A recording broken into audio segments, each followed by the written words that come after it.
화장실로 지연시킬 생각하시는 이거 해야 돼 어차피. 자, 언제도 할 거잖아. 갑니다.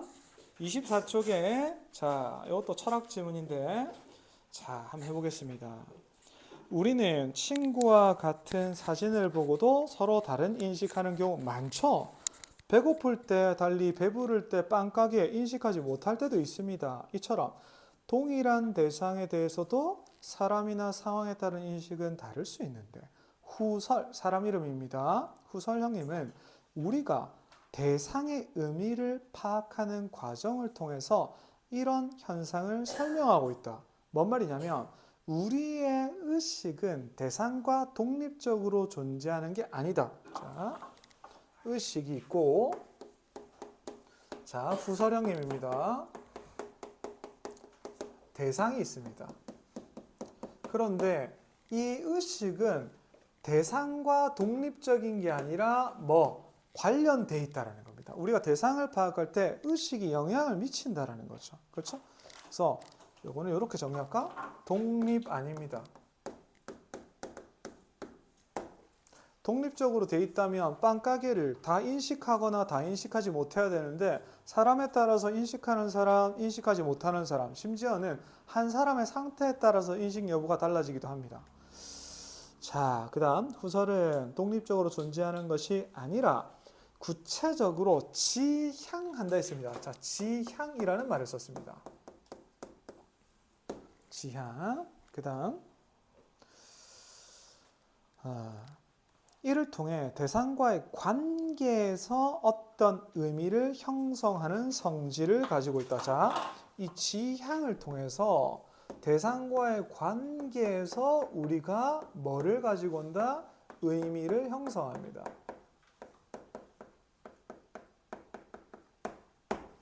그렇죠? 그 다음 이 성질을 의식의 지향성이라고 하는데 의식이 대상을 향하지 않으면 우리가 자, 대상을 인식하지 못합니다. 자, 그럼 봐봐. 요렇게 말하는 요거를 지향성이라는 개념으로 설명을 하는데 만일 지향성이 있는 경우가 있고 없는 경우가 있을 건데 지향성이 없으면 우리는 대상 인식을 못합니다.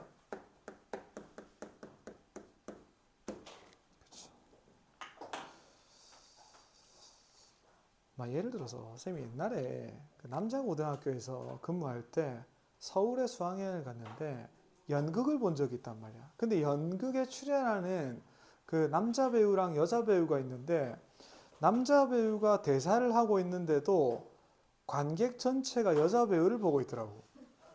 그러면 이 새끼들의 지향은 뭘로 가 있는 거야? 이쪽으로 가 있는 것이. 그러면 이 사람은 뭐야? 없는 존재야. 대사 틀려도 돼. 맞죠? 그렇게 되는 거야. 오케이? 그 다음, 한편, 우리의 의식이 대상을 만나 의미를 형성할 때는 시간과 공간의 영향을 받게 된다. 자, 그럼 이거 조금 다른 얘기. 방금 지향성 얘기했고, 또 한 가지는, 자, 첫 번째로 지향성을 얘기했고, 두 번째로 시간과 공간도 의미 형성에 영향을 미칩니다. 영향을 미칩니다. 그 다음 왜냐하면 의식이 의미를 형성하는 과정이 한 번으로 끝나는 게 아니라 시간의 흐름에 따라서 반복되고 공간도 대상과 함께 인식이 되어서 의미 형성에 영향을 준대. 그래서 후설에 따르면 이렇게 의식이 대상을 만나서 의미하는 과정이 반복되고 누적되면서 지평이라는 걸 가지게 된대. 자, 그러면 시간과 공간이 계속해서 뭐다? 반복이 돼. 예를 들면 빵가게 앞을 한 10,000번 지나가. 맞죠? 그렇게 하면 뭘 가지게 되냐면 지평이라는 개념을 형성한다. 지평. 자, 그럼 지평이 뭐냐? 지평이란 우리가 인식하는 대상과 그 대상을 둘러싼 전체 배경, 맥락이야. 쉽게 말하면 얘는 배경이다.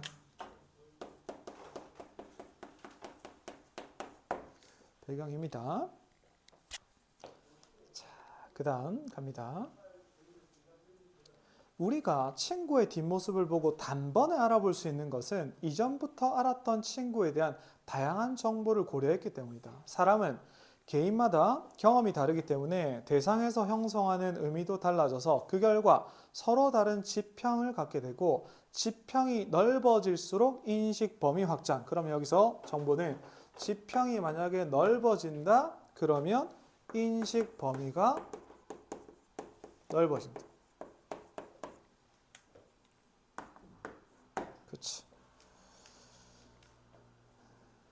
그러니까 쉽게 말하면 연애를 하면 남친, 여친이 있을 거 아니야. 그러면 여친하고 남친이 만난 시간이 오래돼서 시간과 공간이 누적이 되면 지평이 생긴다는 거야. 그러면 사람들 엄청 많은 데서도 내 여친이네 찾아낼 수 있다는 거야. 이해됐나? 그거는 대상과 독립적으로 존재한다면 안 될 얘기지. 100명의 여자가 있으면 100명의 여자가 다 보여야 되는데 내 여자만 딱 보인다는 거야. 그거는 이제 짬이 차다는 거지. 배경 알겠죠? 지평. 그 다음 갑니다. 3문단. 자, 전통 철학에서 의식과 독립적으로 철학이 존재하고 대상이 존재하고 주체성을 가진 인간, 즉 주체가 대상을 객관적으로 파악함으로써 의미가 얻어진다고 봤다라는 겁니다. 요 독립적이라는 게 전통 철학이야. 알겠죠? 요거죠. 전통 철학.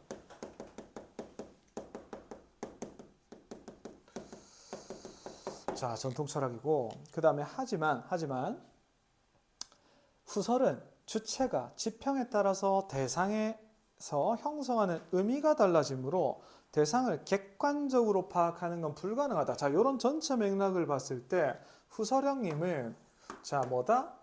대상의 객관적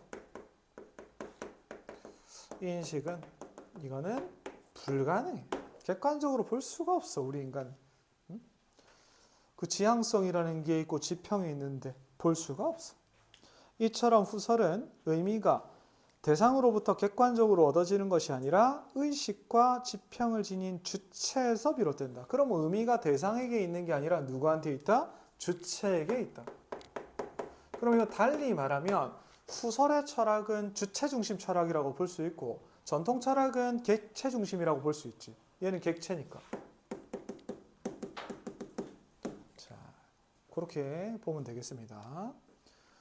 뭐 이거는 독서 이론에 많이 적용되죠. 예를 들면 똑같은 글을 줍니다. 월드컵에 관한 글 줄게. 너네가 읽는 거랑 쟤네가 읽는 거랑 이해도가 같아 달라? 다르지. 화장품에 대한 글은 어떨까? 다르지. 그럼 각자가 가진 지향성과 지평에 따라서 의미가 달라져. 그럼 객관적 인식은 애초에 불가능해. 이게 후설의 생각. 알겠죠? 자, 나아갑니다. 나는 이제 퐁티 형님, 메를로 퐁티. 자, 가볼게요. 자전거를 한번 배우고 나면 오랫동안 쉬었다 타더라도 쉽게 탈 수 있습니다. 그건 뭐야? 몸이 기억한 거죠. 마치 몸 자체가 자전거 타기에 관한 지식을 내재한 듯 느껴진다. 이때 자전거 타기를 배운 것은 나의 의식일까 몸일까? 그렇죠. 전통 철학에서 의식과 신체는 독립되어 있다. 자, 또 나온다. 의식과 신체 요거 독립이야. 요 두 개 관계가 독립이야. 이것도 뭐야? 전통 철학이야. 구조 똑같죠? 그런데 자, 의식이 객관적 세계를 인식한다고 봤는데 메를로 퐁티는 이를 비판하며 신체를 통해 세계를 지각할 수 있다. 자, 세계. 그럼 저 대상이라고 할게. 대상이나 세계 뭐 똑같은 말이니까. 전통 철학에서는 이건 독립돼 있고 의식을 통해서만 이게 가능하고 신체를 통해서 이거는 불가능하다라는 게 전통 철학입니다. 근데 당연히 메를로 퐁티는 뭐야? 반대겠죠? 자, 그래서 메를로 퐁티는 이를 비판하며 신체를 통해서 인식할 수 있다. 자, 요거 반대되는 개념 이제 메를로 퐁티입니다. 퐁티는 어떻게 했다? 신체. 이걸 통해서 대상을 당연히 인식할 수 있다라고 봤습니다. 이거 가능하다. 이렇게 봤어요. 이게 멜로퐁티. 이 두 개 반대죠. 그렇죠? 그에 의하면 신체, 즉 몸은 의식과 결합되어 있는 신체화된 의식. 자, 이런 말을 씁니다.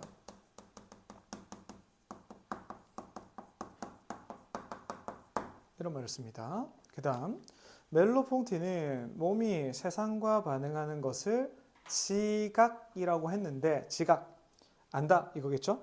그는 후설의 지향성 개념을 수용했습니다. 이거 그대로 또 갖고 옵니다. 그러면 요거 개념을 이렇게 갖고 왔죠. 갖고 와가지고 어떻게 했습니까? 몸이 지향성을 지니고 있어서 세상을 지각할 수 있다라고 봤다라는 겁니다. 그렇죠? 그 다음 늘 집에 방치되어 있던 자전거도 우리 몸이 지향함으로써 지각되고 의미가 생긴다라는 겁니다. 자, 이거는 이제 지향성이 있다. 이렇게 얘기했어. 그 다음 여기서 다시 위에 그렇다면 몸의 지각은 어떻게 이루어질 것인가? 자, 지각. 이거 방법이 뭐야? 어떻게 이루어지는 거야?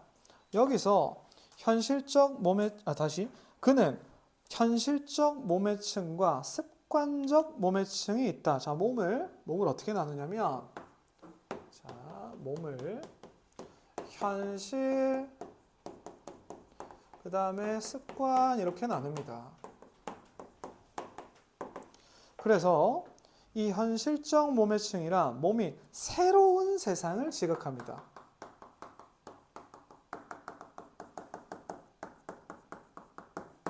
그 다음에 자, 이런 경험이 우리 몸에 배면 습관적 몸의층을 형성한다. 그럼 이거 현실적 몸의층 곱하기 n 해가지고 축적된 게 습관적 몸의층이겠죠.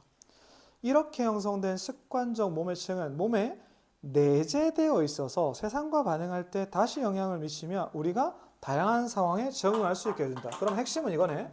핵심은 요 몸의층인데 요게 뭐다? 다양한 상황에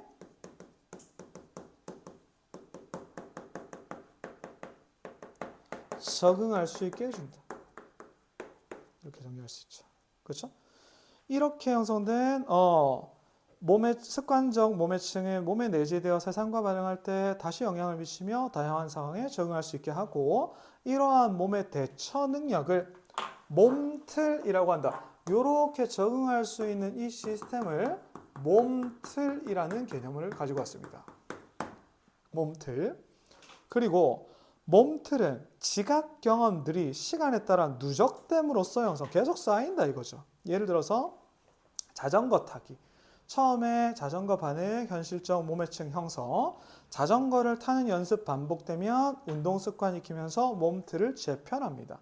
이와 같이 자, 멜로퐁티의 몸틀을 통해서 몸의 지각 권리 설명합니다. 한편 멜로퐁티는 몸이 애매성을 가진다. 자, 지금 요 몸에 대한 정보, 신체화된 의식, 지향성에 관한 정보를 하나 얘기했고 두 번째로는 몸이 뭐다? 애매성을 가진다라는 정보. 그 말은 무슨 말이냐면 예를 들어서 나의 오른손과 왼손 맞잡고 있을 때 내 몸 잡고 잡히는 이중적이며 모호한 상황을 경험합니다. 왼손은 예를 들면 왼손이야? 오른손 잡았어. 근데 왼손 입장에서는 또 지가 오른손 잡고 이게 애매하단 말이야. 잡고 잡히는 게. 이 경우 어떤 것이 지각의 주체냐 이거야. 그리고 어떤 것이 지각의 대상인지 분명하게 말하기 어렵습니다. 또 언짢은 표정을 한 상태에서 밝은 미소를 띤 상대방의 얼굴을 봤을 때 밝은 모습에 동화되면서 또 상대방은 또 언짢은 모습에 경직 이렇게 되면 서로가 서로를 미메시스 닮는다 이거죠.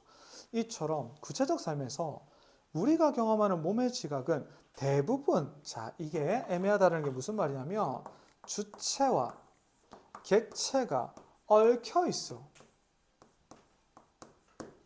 내 몸 안에서도 그래. 왼손 오른손도 그렇고 상대방도 그래. 그렇죠? 얽혀 있습니다. 그럼 명확하게 구분이 안 됩니다. 즉 메를로폰티는 몸을 지각의 주체로만 보지 않고 몸 자체가 지각의 뭐가 될 수 있다? 대상. 그러니까 주체 객체가 뒤집힐 수도 있어. 그러니까 애매한 거예요. 애매한 거. 그렇게 정리했습니다. 그래서 이 질문을 쌤이 굳이 지금 또 무리해서 설명해 놓는 이유가 만약에 뭐 시험 범위 들어가면 이게 좀 어렵거든. 그래서 미리 설명을 해놔야 이거 문제를 풀 것 같아가지고 뭐 오늘 풀이할 시간은 없고 이거 풀어오는 거를 좀 과제로 할게요. 자, 오늘 여기까지 하겠습니다. 4개 하기로 했는데 3개 했으면 임마 잘해준 거지.